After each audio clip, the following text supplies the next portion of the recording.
ਬਿਸਮਿਲ੍ਲਾਹਿਰਰਹਿਮਾਨਿਰਰਹੀਮ। अस्सलाम वालेकुम। तमाम दोस्तों ਨੂੰ ਰੈਕਸ ਕਿਚਨ ਵਿੱਚ ਖੁਸ਼ ਆਮਦੀਦ। ਜਿਨ੍ਹਾਂ ਦੋਸਤਾਂ ਨੇ ਮੇਰੇ ਚੈਨਲ ਨੂੰ ਸਬਸਕ੍ਰਾਈਬ ਨਹੀਂ ਕੀਤਾ ਤੇ ਉਹ ਸਬਸਕ੍ਰਾਈਬ ਕਰ ਲੈਣ, ਨਾਲੇ ਨਾਲ ਘੰਟੀ ਵਾਲੇ ਬਟਨ ਨੂੰ ਵੀ ਦਬਾ ਦੇਣ ਤਾਂ ਕਿ ਸਭ ਤੋਂ ਪਹਿਲਾਂ ਤੁਹਾਡੇ ਕੋਲ ਮੇਰੀ ਆਉਣ ਵਾਲੀ ਵੀਡੀਓ ਦੀ ਇਤਲਾਹ ਹੋ ਜਾਏ। ਅੱਜ ਮੈਂ ਤੁਹਾਡੇ ਵਾਸਤੇ ਬੜੀ ਜ਼ਬਰਦਸਤ ਡਿਸ਼ ਬਣਾ ਰਿਹਾ, ਸ਼ਾਹੀ ਵਾਈਟ चिकन। बड़ी खूबसूरत तो बड़ी टेस्टी डिश होंगी। हर तरह के फंक्शन में ये डिश अजकल लाजमी बनती है। तो आओ फिर मैं तुहानूं दसदा कि डिश किस तरह बनानी है। पहले मरले में मैं चिकन लिया 1.5 किलो तकरीबन। ये 2 चम्मच अदरक लहसुन का पेस्ट, 2 चम्मच सिरके दे, 1 चम्मच नमक तो 1 चम्मच सफेद मिर्च का पा के अच्छी तरह मिक्स करके तकरीबन 2 घंटे वास्ते इनू रख दो ताकि मसाला अच्छी तरह रच जाए।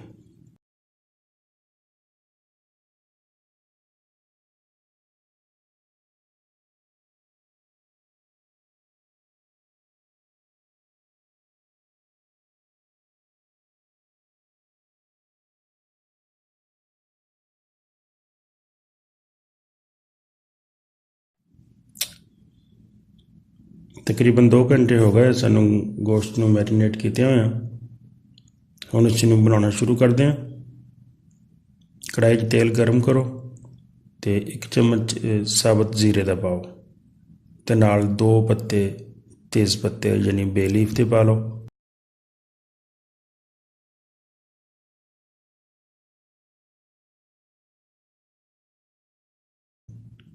इनू 1-2 मिनट भुनो तो उस तो बाद बारीक चाप किया होया प्याज पा लो। उसनू ज़्यादा गोल्डन नहीं करना क्योंकि असी वाइट चिकन बना रहे हैं।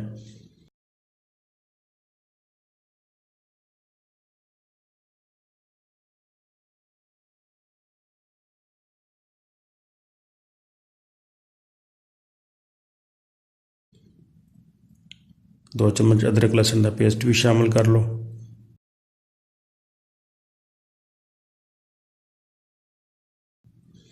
इसमें 1-2 मिनट हल्का हल्का भुन लो।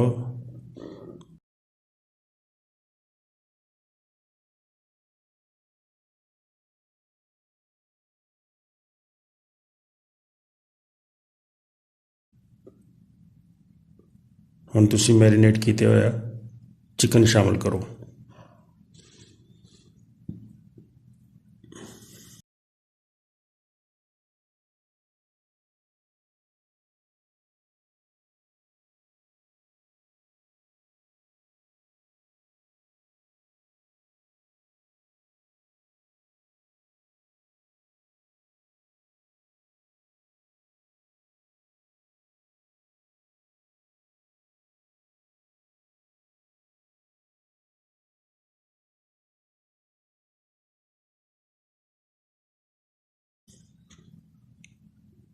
चिकन नूं 3-4 मिनट भुनण तो बाद ये 1 चम्मच काली मिर्च,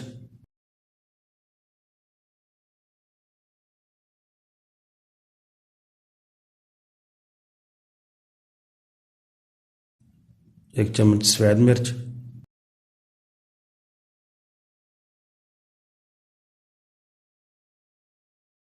1 चम्मच धनिया पाउडर,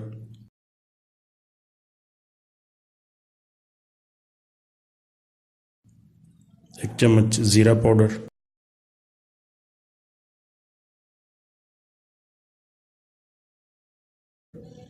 आधी चम्मच गर्म मसाले दी,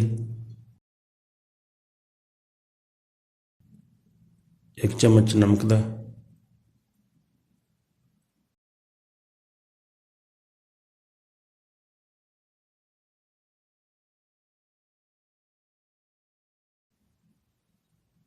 ये चीज़ां पा लो तो पा के इनू हल्का हल्का पकाओ। कोई 5-10 मिनट इनू पकन दो इस तरह।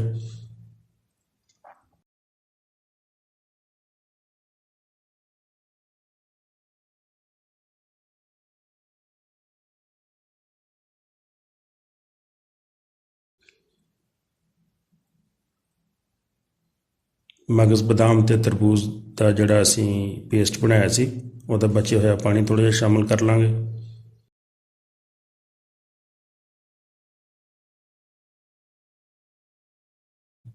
ਅਤੇ ਇਹਨੂੰ ਤਕਰੀਬਨ 10 ਮਿੰਟ ਤੱਕ ਅਸੀਂ ਇਸ ਤਰ੍ਹਾਂ ਹੀ ਪਕਾਉਂਦੇ ਹਾਂ ਤਾਂ ਕਿ ਗੋਸ਼ਤ ਅੱਛੀ ਤਰ੍ਹਾਂ ਗਲ ਜਾਏ।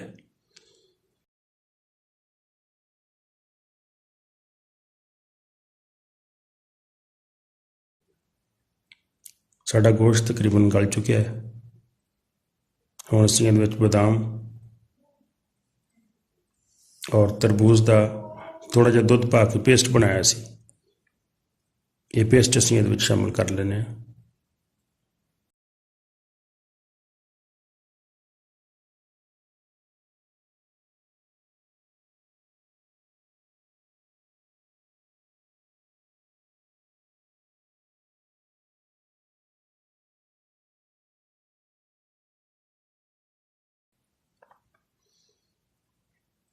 ਤਿੰਨ ਚਾਰ ਸਬਜ਼ ਮਿਰਚਾਂ ਸਾਬਤ ਪਾ ਲਓ।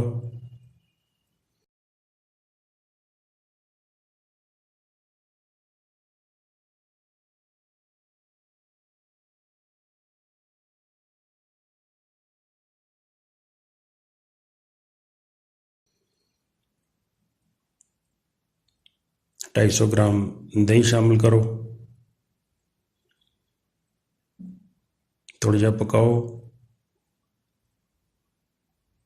ਇੱਕ ਚੀਜ਼ ਦਾ ਖਿਆਲ ਰੱਖਣਾ ਹੈ ਕਿ ਇਹਨੂੰ ਹਲਕਾ ਹਲਕਾ ਹਿਲਾਉਂਦੇ ਰਹਿਣਾ ਵਕਫੇ ਨਾ, ਕਿਉਂਕਿ ਅਗਰ ਇਹ ਥੱਲੇ ਸੜ ਗਿਆ ਤਾਂ ਫਿਰ ਇਹਦਾ ਕਲਰ ਚੇਂਜ ਹੋ ਜਾਏਗਾ ਜਿਹੜਾ ਕਿ ਬੁਰਾ ਲੱਗੇਗਾ।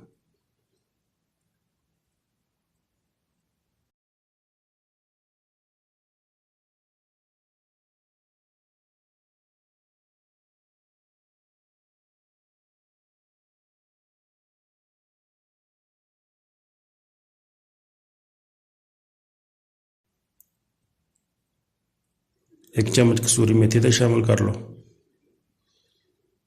ਅਤੇ ਆਖਰ 'ਤੇ ਅਸੀਂ ਇਹਦੇ ਵਿੱਚ ਕੋਈ 50-60 ਗ੍ਰਾਮ ਫਰੈਸ਼ ਕਰੀਮ ਸ਼ਾਮਿਲ ਕਰਾਂਗੇ।